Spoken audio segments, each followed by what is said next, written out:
Suppose 10:15 అనుకోండి.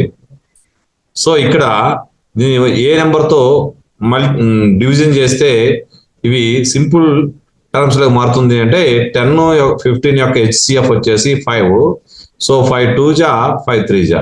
So 2:3. So ఇదే ఇక్కడ హెచ్సిఎఫ్ 5 కాబట్టి ఈ నెంబర్ని 2ని 5తో మల్టిప్లై చేస్తే 10 వస్తుంది. 3తో మల్టిప్లై చేస్తే 3 5 జా 15 వస్తుంది. సరిపోయింది కదా. అదే విధంగా P/Q/R ఉన్నప్పుడు 1:2:3 ఉంటే వాడి హెచ్సిఎఫ్ P/Q అండ్ R యొక్క హెచ్సిఎఫ్ వచ్చేసి X అనుకున్నట్లయితే P=1X అవుతుంది, Q=2X అవుతుంది, R=3X అవుతుంది. సో ఇక్కడ ఇంతవరకు బాగుంది. The difference between Q and R is 5. So QR అంటే QR లో మీరు గమనించండి ఒక చిన్న ఉదాహరణ.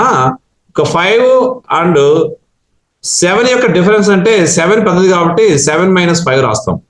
అలాగే ఇక్కడ Q అండ్ R డిఫరెన్స్ 5 అంటే R పెద్దది కాబట్టి 3X - 2X = 5.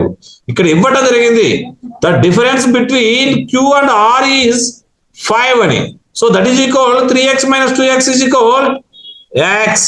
X = 5. సో ఇక్కడ 1X అంటే ఈ మధ్యలో ఏమీ లేకపోతే ఏమున్నట్టు ఇంటూ ఉన్నట్టు అంటే 1 × 5 5. లేదా అక్కడ హెచ్సిఎఫ్ 5 కాబట్టి P=5 1 జా 5. సో Q=2 5 జా 10. R=3 × 5 15. సో ఇక్కడ మనం కనుక్కోమంది first 25 problem. Q + R 25th problem. Q + R = 10, R = 15. చూడండి Q = 10, R = 15, that is equal 25. Next 26th problem. ఇక్కడ జాగ్రత్త చూడండి.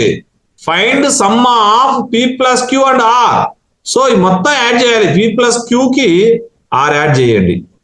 So P=5, Q = 10, R = 15, that is equal 30. Are you okay?